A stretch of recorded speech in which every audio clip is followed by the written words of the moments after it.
Hello everyone, career concert में आप सबों का स्वागत है। क्या है संसद? पार्लियामेंट किसको कहते हैं? जैसा कि आप जानते हैं कि हमारा देश जो है वो एक संसदीय प्रणाली वाला देश है ना।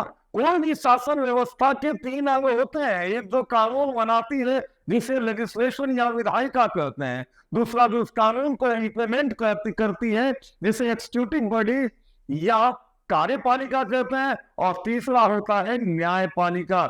इसी तीनों को मिलने से एक शासन व्यवस्था का निर्माण होता है। हमारे देश में पार्लियामेंट्री सिस्टम है, संसदीय व्यवस्था है। और यह संसदीय प्रणाली हमारे संविधान ने कहां से अडॉप्ट किया? तो ब्रिटेन से अडॉप्ट किया था, इंग्लैंड से अडॉप्ट किया था। तो हमारे देश में ये जो संसदीय प्रणाली है, इसकी शुरुआत कैसे हुई, इसका क्या स्वरूप है, और इन्हीं सब बातों पर हम लोग चर्चा करेंगे। तो आइए शुरू करें कि ये संसद क्या है, पार्लियामेंट कहते किसको है? संसद, पार्लियामेंट। सबसे पहले तो जाने कि ये जो संसद है ना, पार्लियामेंट जो है ना, वो तीन, भारत में जो पार्लियामेंट है वो राष्ट्रपति अर्थात प्रेसिडेंट, लोकसभा जो लोअर हाउस को कहते हैं, है ना, हाउस ऑफ रिप्रेजेंटेटिव्स को, और राज्यसभा अपर हाउस को कहते हैं। क्लियर है? इन तीनों के मिलने से संसद का निर्माण होता है। ये पार्लियामेंट शब्द जो है ना, ये पार्लियामेंट शब्द जो है वो एक लैटिन वर्ड पार्लियामेंटम से आया है, जिसका अर्थ होता है बातचीत करना, विचार विमर्श करना। पार्लेयर, पार्लेयर जो लैटिन वर्ड है ना, उसका मतलब होता है टू स्पीक। इसी से फ्रेंच भाषा का शब्द पार्लियामेंट बना, पार्लियामेंट, पार्लियामेंट, है ना। और इसी से इंग्लिश शब्द पार्लियामेंट की उत्पत्ति हुई। तो यह जो पार्लियामेंट शब्द है वस्तुतः लैटिन भाषा का शब्द है। आइए हम लोग आगे बढ़े। कुछ महत्वपूर्ण आर्टिकल आप लोग सभी को आते रहना चाहिए। पहला तो आर्टिकल 79, जिसमें ये चर्चा है कि पार्लियामेंट के गठन की चर्चा है, इसमें कि कैसी इसकी संरचना कैसी होगी, इसकी चर्चा आर्टिकल 79 में है। जबकि आर्टिकल 80 में राज्यसभा के संरचना की चर्चा है, composition of Rajya Sabha, upper house. Article 81 जो है कंपोजिशन ऑफ लोकसभा पार्ट, इसमें चर्चा है। आर्टिकल 85 में सेशन ऑफ पार्लियामेंट की चर्चा है। आर्टिकल 85, आर्टिकल 86 राष्ट्रपति के संबोधन से ही संसद का सत्र प्रारंभ होता है, तो राष्ट्रपति के संबोधन की चर्चा है आर्टिकल 86 में। कोई भी विधेयक, मनी बिल या धन विधेयक है या नहीं, इसका फैसला जो है वो लोकसभा अध्यक्ष करता है। तो धन विधेयक की चर्चा आर्टिकल 110 में है। आर्टिकल 122 में संसद के कार्यवाही के समीक्षा की चर्चा की गई है। ये तमाम आर्टिकल्स आप सबों को आना चाहिए। आइए हम लोग आगे बढ़े। इंडियन पार्लियामेंट, ये जो विकास की प्रक्रिया है ना भारत में, संसदीय प्रणाली, जो संविधान सभा ने हमारे देश के संविधान में पार्लियामेंट्री सिस्टम को अपनाया, तो ये संसद के निर्माण की प्रक्रिया उस समय ही शुरू हो गई थी जब भारत पर ब्रिटिश शासन अर्थात अंग्रेजों का शासन था। और भारत के शासन व्यवस्था को रेगुलेट करने के लिए संसद से बिल पास होता था, संसद से विधेयक पास होता था। 1861 का 1861 का जो भारत का शासन अधिनियम है, उसमें संसदीय निर्माण की प्रक्रिया जो है भारत में यही से प्रारंभ मानी जाती है। उसके बाद 1882, 1909 जिसको मार्ले मिंटो सुधार कहते हैं, 1990 यहाँ 1919 होगा, एंड 1935 का भारत शासन अधिनियम, है ना। इन सब में भी भारत के में संसदीय व्यवस्था के विकास की प्रक्रिया चलती रही। और 1935 के अधिनियम में जो द्विसदनात्मक जो सदन है, मतलब हमारा पार्लियामेंट में दो हाउस है, एक को हम लोग लोअर हाउस या लोकसभा कहते हैं और दूसरे को अपर हाउस या राज्यसभा कहते हैं। तो यह व्यवस्था 1935 के भारत शासन अधिनियम में थी। और आपके संविधान में, हमारे संविधान में, भारत के संविधान में 1935 के भारत शासन अधिनियम से बहुत कुछ लिया गया है, कई व्यवस्थाएं वहां से अडॉप्ट की गई हैं, कई विदेशी स्रोतों से भी बहुत सारी, जैसे पार्लियामेंट्री सिस्टम जो है वो लिया गया है इंग्लैंड से, है ना। और 1935 के भारत शासन अधिनियम से द्विसदनीय संघीय व्यवस्था जो है वो वहीं से लिया गया। अब संसद का गठन कैसे हुआ, है ना। तो हमारा जो संसद है वो द्विसदनीय है। हालांकि संसद बनता है, पार्लियामेंट बनता है राष्ट्रपति, लोकसभा एंड राज्यसभा से। इंग्लिश में भी लोकसभा को लोकसभा कहा जाता है और राज्यसभा को राज्यसभा ही कहा जाता है। एक लोअर हाउस हो गया, एक अपर हाउस हो गया। ये द्विसदनात्मक है, बाइकैमरलिज्म, जिसको द्विसदनात्मक या द्विसदन व्यवस्था कहते हैं। आर्टिकल 79 ये कहता है कि राष्ट्रपति, लोकसभा और राज्यसभा की मिलने से, आर्टिकल 79 कहता है कि संसद का, पार्लियामेंट का विकास होता है या पार्लियामेंट बनता है, या पार्लियामेंट उसको कहते हैं। तो पार्लियामेंट के 3 अहम हिस्से हो गए, राष्ट्रपति, लोकसभा और राज्यसभा। आर्टिकल 80 जो है ना, वो राज्यसभा में अधिकतम जो है वो 250 सदस्य होंगे। राज्यसभा में अधिकतम सदस्यों की संख्या 250 होगी, है ना। और इन 250 सदस्यों में 12 सदस्य जो है वो राष्ट्रपति के द्वारा नामित किए जाते हैं, नॉमिनेट किए जाते हैं। जैसे विज्ञान के क्षेत्र से, कला के क्षेत्र से, साहित्य के क्षेत्र से, या सोशल वर्क से। सोशल वर्क जो सामाजिक कार्य करता है, वहां से राष्ट्रपति 12 सदस्यों को नॉमिनेट करता, मतलब इसका इलेक्शन नहीं होता, सीधे नॉमिनेट किया जाता राष्ट्रपति के द्वारा। और 238 सदस्य जो होते हैं वो राज्य के विधान सभाओं के जो सदस्य होते हैं वो चुनकर भेजते हैं, वो वोट डालते हैं। राज्य विधानमंडल सदस्यों द्वारा अनुपातिक प्रतिनिधित्व पद्धति के आधार पर ये वोटिंग होता है ना। एकल संक्रमणीय मत प्रणाली के द्वारा राज्यसभा के जो 238 मेंबर हैं वो चुने जाते हैं। राज्यसभा एक स्थायी सदन है, मतलब कि राज्यसभा का कभी विघटन नहीं होता। राज्यसभा का विघटन नहीं होता, उसके 1/3 सदस्य जो हैं उनका कार्यकाल हर एक 2 वर्ष पर 1/3 सदस्य हटते हैं, फिर नए सदस्य उसमें आते हैं। क्लियर है ये बात। राज्यसभा का कभी भी विघटन नहीं होता, ये बात आप याद रखें, वो एक स्थायी सदस्य है। आर्टिकल 80 ब्रैकेट में 5 ये कहता है संघ राज्य क्षेत्र का प्रतिनिधित्व भी संसद में होता है। तो संसद में ना ही सिर्फ विधानसभाओं का, है ना, बल्कि यूनियन टेरिटरी से भी सदस्य वहां चुने जाते हैं। 2 यूनियन टेरिटरी है जहां विधानसभा भी है, एक तो दिल्ली और दूसरा पांडिचेरी, जहां विधानसभा है वहां इलेक्शन होता है ना।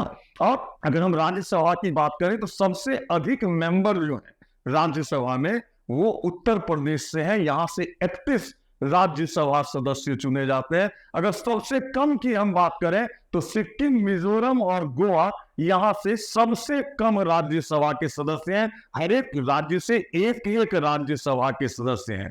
अब हम लोग आते हैं लोकसभा पर। लोकसभा को लोअर हाउस कहते हैं, है ना। ये प्रत्यक्ष चुनाव के द्वारा लोकसभा के मेंबर चुने जाते हैं, है ना। और लोकसभा के बारे में जो वर्णन है हमारे संविधान में वो आर्टिकल 81 में है। प्रारंभ में अधिकतम जो सदस्य है वो 500 रखा गया था। जब हमारा संविधान क्रिएट हुआ था उस समय लोकसभा के लिए अधिकतम सदस्यों की संख्या 500 निर्धारित थी। 7वें संविधान संशोधन से 520, 31वें संविधान संशोधन से 544 हो गया। लेकिन वर्तमान में अधिकतम संख्या जो है लोकसभा सदस्यों की, इसको सबको याद रखना चाहिए, 552 मेंबर्स जो हैं अभी प्रावधान है, जिसमें 530 मेंबर जो है 530 मेंबर वो आते हैं राज्यों से, और 20 जो मेंबर्स हैं वो आते हैं यूनियन टेरिटरी से। 530 हो गए राज्य से, 530 वो राज्य से आते हैं, 20 मेंबर्स जो हैं वो आते हैं यूनियन टेरिटरी से, केंद्र शासित प्रदेश से, और यहाँ 2 सदस्य की बात करनी है। ये 2 सदस्य जो है ना, ये अगर राष्ट्रपति को लगे कि लोकसभा में एंग्लो इंडियंस का प्रतिनिधित्व कम है, तो वो 2 सदस्य, तब वो 2 सदस्य नॉमिनेट कर सकता था। लेकिन यह प्रावधान एक संविधान संशोधन A104 104वां संविधान संशोधन से अब यह व्यवस्था हटा दी गई है। 2 एंग्लो इंडियंस को नॉमिनेट करने की जो बात थी उसे हटा दिया गया है, और अब अभी वर्तमान में लोकसभा में 543 अभी सीट है। कितनी सीट है? 543। अधिकतम कितना हो सकता है? तो 552। इस बात को आप लोग याद रखेंगे। आइए हम लोग नेक्स्ट पॉइंट की ओर बढ़े। अगर बात करें कि सबसे अधिक लोकसभा सीट किस स्टेट में है, तो वो हो जाएगा उत्तर प्रदेश, जहां से लगभग 80 लोकसभा के 80 सदस्य चुन के आते हैं उत्तर प्रदेश से। और सबसे कम लोकसभा सीट जो है वो सिक्किम, मिजोरम, जहां से एक मेंबर ऑफ पार्लियामेंट बनते हैं, मतलब लोकसभा के। उसके अलावा गोवा, मेघालय और अरुणाचल से 2 सदस्य चुन के आते हैं। वयस्क मताधिकार द्वारा इनका चुनाव होता है ना। इलेक्शन कमीशन जो है वो चुनाव करवाती है, लोकसभा का आम चुनाव इसे कहते हैं। और इसमें वयस्क मताधिकार मतलब 18 वर्ष या 18 वर्ष से अधिक जो भी है व्यक्ति, भारत के नागरिक, वो वोट डाल सकते हैं, है ना। और यह बात जो है आर्टिकल 326 के द्वारा कही गई है। संविधान के आर्टिकल 326 में इसकी चर्चा है। जबकि पहले 21 वर्ष था, पहले अधिकतम न्यूनतम आयु जो था मतदान करने के अधिकार का वो 21 वर्ष था। लेकिन 61वें संविधान संशोधन से जो 1988 ईस्वी में आया था, 21 वर्ष से घटाकर 18 वर्ष न्यूनतम आयु कर दी गई। मत देने का जो अधिकार का न्यूनतम आयु है वो 18 वर्ष हो गया। राज्यसभा सदस्य बनने की योग्यता एक अर्हता होनी चाहिए कि कौन राज्यसभा का मेंबर बन सकता है। तो इसमें आप लोगों को याद रखना है कि दोनों में, चाहे लोकसभा या राज्यसभा हो, दोनों में भारत का नागरिक होना बहुत जरूरी है ना। वो सारे एमपी बनने की सारी अर्हता को पूरा करता हो। लेकिन राज्यसभा के लिए न्यूनतम आयु 30 वर्ष निर्धारित की गई है, जबकि लोकसभा के लिए 25 वर्ष न्यूनतम आयु निर्धारित की गई है मेंबर बनने के लिए, मेंबर ऑफ पार्लियामेंट बनने के लिए। आइए हम लोग नेक्स्ट देखें कि सेशन। अब लोग जो संसद का सत्र है ना, उसको बुलाने का मतलब इसको कहते हैं संसद को आहूत करने का अधिकार जो है वो राष्ट्रपति को होता है ना। संसद का अवसान करने की भी घोषणा राष्ट्रपति ही कर सकता है। राष्ट्रपति को अवसान करने की शक्ति है, लोकसभा को विघटन करने की भी शक्ति है। और एक आर्टिकल 108(1)(8) ब्रैकेट में 5, यह आर्टिकल जो है वो दोनों सदनों के संयुक्त बैठक, मतलब लोकसभा और राज्यसभा की कई ओकेजन ऐसे होते हैं जब लोकसभा और राज्यसभा की संयुक्त बैठक होती है, और इस बैठक की अध्यक्षता जो है वो लोकसभा अध्यक्ष करते हैं। इसका प्रावधान 108 और 5 ब्रैकेट में 5 है ना, इसमें है। अब नॉर्मली किसी संसद में जो है वो 3 सत्र होते हैं, 3 सत्र होते हैं। सेशन 3 सेशन होता है पार्लियामेंट में। पहला सेशन जो सबसे लंबा सेशन है उसको बजट सेशन कहते हैं। सबसे लंबा सेशन जो फरवरी से लेकर मई तक यह सेशन चलता है, इसको बजट सेशन कहते हैं। दूसरा सेशन है मानसून सेशन, जो अभी चल रहा है वर्तमान में। ये जुलाई से लेकर सितंबर तक जो है वो मानसून सेशन होता है। और विंटर सेशन जो होता है वो नवंबर से लेकर दिसंबर तक। सबसे छोटा सेशन यही होता है, शीतकालीन सत्र इसको कहते हैं या विंटर सेशन कहते हैं। अब लोकसभा की बैठक तब तक नहीं हो सकती या राज्यसभा की बैठक जब तक मिनिमम एक्सपेक्टेड मेंबर उपस्थित ना हो। इसी को गण पूर्ति या क्वारम कहा गया है। है ना।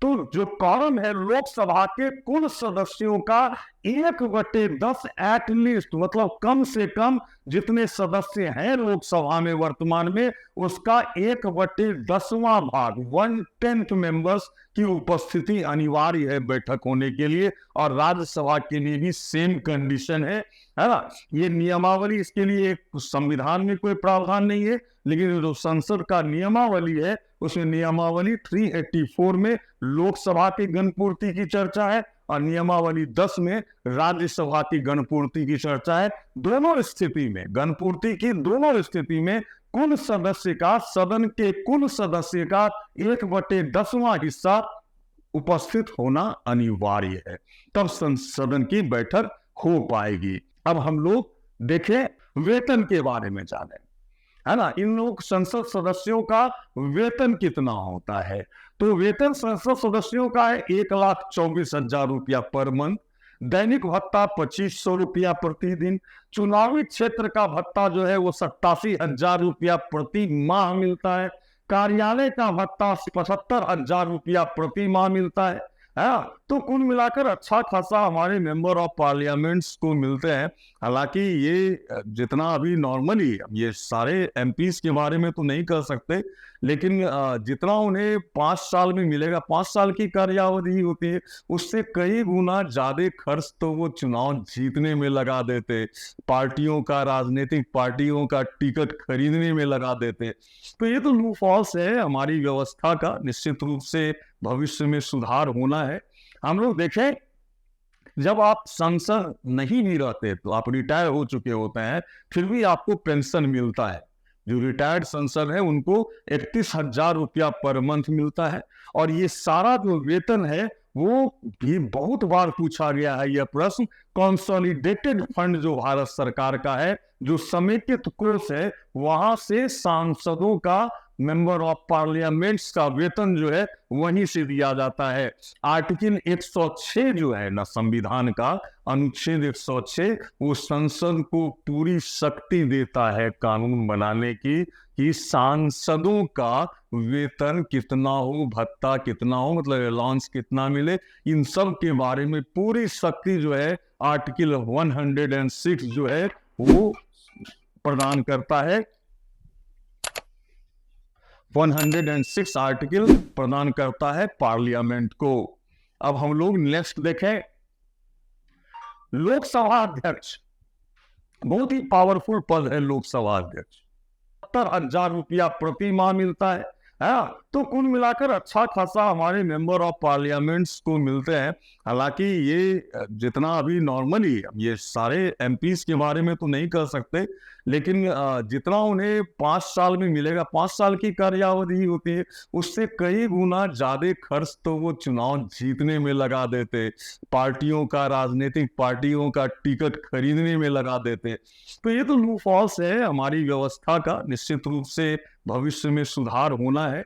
हम लोग देखें, जब आप सांसद नहीं भी रहते तो आप रिटायर हो चुके होते हैं, फिर भी आपको पेंशन मिलता है। जो रिटायर्ड सांसद है उनको 31,000 रुपया पर मंथ मिलता है। और ये सारा जो वेतन है वो भी बहुत बार पूछा गया है यह प्रश्न, कंसोलिडेटेड फंड जो भारत सरकार का है, जो समेकित कोष है, वहां से सांसदों का, मेंबर ऑफ पार्लियामेंट्स का वेतन जो है वहीं से दिया जाता है। आर्टिकल 106 जो है ना संविधान का, अनुच्छेद 106, वो संसद को पूरी शक्ति देता है कानून बनाने की, कि सांसदों का वेतन कितना हो, भत्ता कितना हो, मतलब अलाउंस कितना मिले, इन सब के बारे में पूरी शक्ति जो है आर्टिकल 106 जो है वो प्रदान करता है। 106 आर्टिकल प्रदान करता है पार्लियामेंट को। अब हम लोग नेक्स्ट देखें, लोकसभा अध्यक्ष बहुत ही पावरफुल पोस्ट होता है। आर्टिकल 93 कहता है लोकसभा अपनी पहली बैठक के तुरंत बाद एक अध्यक्ष और एक उपाध्यक्ष का चुनाव करेगा। 118(4) संयुक्त बदकम ये पावर देता है लोकसभा अध्यक्ष को कि जब दोनों सदनों की संयुक्त बैठक होगी तो वो उसकी अध्यक्षता लोकसभा अध्यक्ष करेंगे। और लोकसभा अध्यक्ष को नॉर्मली वोट देने का नहीं होता अधिकार, तो वो नॉर्मली नहीं डालते वोट। लेकिन अगर ऐसी वोटिंग हो कि पक्ष और विपक्ष में बराबर वोट पड़ा है, तब लोकसभा अध्यक्ष का वोट की मान्यता हो जाती है। वो जिस तरफ जाएंगे उनकी जीत होगी। क्लियर है? तब लोकसभा अध्यक्ष वोट करते हैं। अगर हम बात करें राज्यसभा की, राज्यसभा में सभापति होते हैं, और सभापति जो उपराष्ट्रपति होता है भारत का, वह पदेन सभापति होता है राज्यसभा का। उसके बाद उपसभापति का चुनाव राज्यसभा के मेंबर्स मिलके करते हैं। आर्टिकल 64 जो है ये बताता है कि भारत का उपराष्ट्रपति राज्यसभा का पदेन सभापति होगा, और उपराष्ट्रपति को जो वेतन मिलता है ना, वो राज्यसभा के सभापति के रूप में ही उनको वेतन दिया जाता। तो हमारे संसद का क्या ढांचा है, इस वीडियो में आपको ये समझ में आ गया होगा। संसद जो है हमारे लोकतांत्रिक व्यवस्था का एक पिलर है ना। हम, और ये संसदीय प्रणाली इंग्लैंड से ली गई है ना। इंग्लैंड में भी जिस तरह से वहां का क्राउन है, उसके अलावा 2 सदनीय व्यवस्था है ना। उसी तरह अमेरिका में वहां पार्लियामेंट नहीं कहते हैं, वहां कांग्रेस कहते हैं, है ना। वहां भी 2 सदन है, ठीक है। तो इस तरह की दूसरी व्यवस्था कई देशों में देखी गई है। भारत में भी संसदीय प्रणाली है। आज संसद की संरचना आप लोग बहुत अच्छे ढंग से समझ गए होंगे। इससे रिलेटेड अन्य कई टॉपिक्स हैं, संसद का क्या कार्य प्रणाली है, इन सब पर अलग से वीडियो बनाएंगे। और अब इसको समझिए। इसको समझने के बाद आगे की जो बातें हैं, आगे तक की जो अवधारणा है, बहुत अच्छे ढंग से आप लोगों को समझ में आएगी। तो अगर आपको वीडियो पसंद आता हो तो हमारे चैनल करियर कंसर्ट को आप लोग सब्सक्राइब करें, बेल बटन दबाएं, ताकि जब भी कोई नया वीडियो आए वो आप तक पहुंचे। और आपके सब्सक्राइब करने से हमारा मनोबल भी बढ़ता है। हमारा उद्देश्य ही है कि जो रिमोट एरियाज में, दूरस्थ क्षेत्रों में जो भी छात्र एवं छात्राएं कॉम्पिटिटिव एग्जाम्स की तैयारी कर रहे हैं, उनको मदद मिल सके, है ना। और ये हम लोगों का यही प्रयास है। तो निश्चित रूप से आप लोगों का सलाह भी हम तक आता है। इसके लिए आप लोग मैसेज कर सकते हैं, सलाह दे सकते हैं कि किस तरह का वीडियो आप लोगों को देखना है या कहाँ आप लोगों को दिक्कत होती है। तो आज का वीडियो हम लोग यही समाप्त करते हैं। अगले वीडियो में बहुत जल्द मिलेंगे एक नए टॉपिक के साथ। तब तक के लिए बहुत बहुत धन्यवाद।